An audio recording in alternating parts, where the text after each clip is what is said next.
السلام عليكم ورحمة الله وبركاته.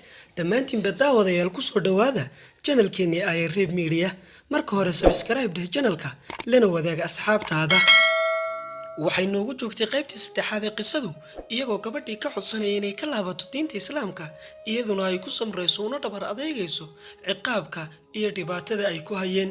Gabadhii yareed ee walaasheed ahaydna ay weydiinayso sababta ay uga laabatay diintii awoowayaasheed iyo tii aabayaasheed. waxayna ka sii bilaabmaysaa qaybta afraad ee qisadeennii taxanaha ahayd.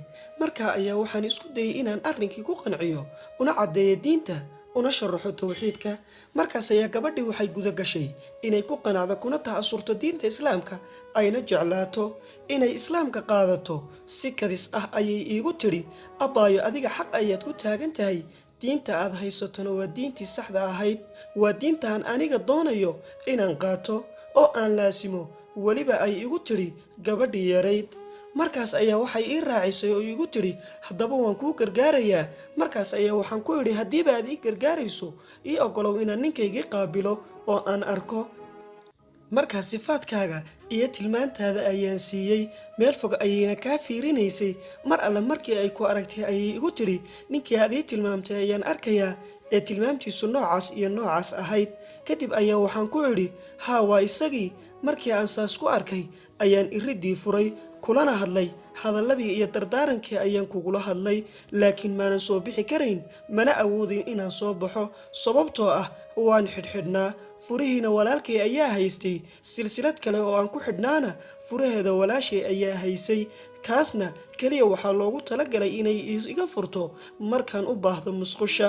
mar alla markaan kula hadlay oo aan kaa codsaday inaad baaqi ku noqoto guriga intaan aniga kaa imanayo, waxaan bilaabay walaashay inaan ku qanciyo inay islaamto.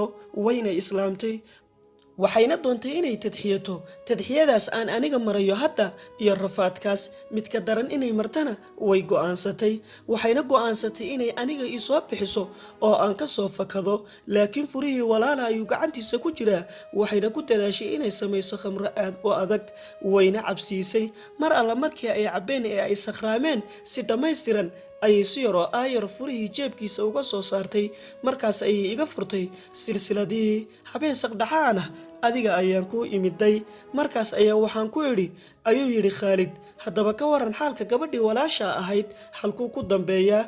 markaas ayaa waxay igu tidhi, taasi ima haminayso, murugna igama hayso. waxaanan ka codsaday inaanay muujinin ilaa amarkeeda aan ka soo fikirno kana soo kaxayno meeshaas oo aan ka soo wadno. habeenkii xaggaas ayaan seexanay, ayuu yidhi Khaalid. subaxiina waxaan u soo laabanay waddankaygii khaliijka ahaa. markii aan nimid ayaan xaaskaygii u waday dhakhtar oo aan geeyey. xaggaas ayaan maalmo la joogay anoo ka daweynaya dhaawicii iyo dhibaatooyinkii ka soo gaadhay, ciqaabkii iyo cadaabkii ay badeen walaalaheed. haddeeto waxaan u ducaynaynay gabadhii walaasheed ahayd ee islaamtay, ilaahayna aan uga baryaynay inuu ku sugo islaamnimadeeda. sidaas ayay ku soo afmeeratay qisadii murugada iyo xanuunka badnayd ay soo martay gabadhii wanaagsanayd. innagana waxay inoo tahay cibro qaadasho iyo inaan baranno dadka dhibta u soo maray diinta Islaamka una soo dhabar adeegay. ilaahay khayrka hayna waafajiyo. wassalaamu calaykum waraxmatullaahi wabarakaatu. tan iyo kulanti dambe oo xiise leh.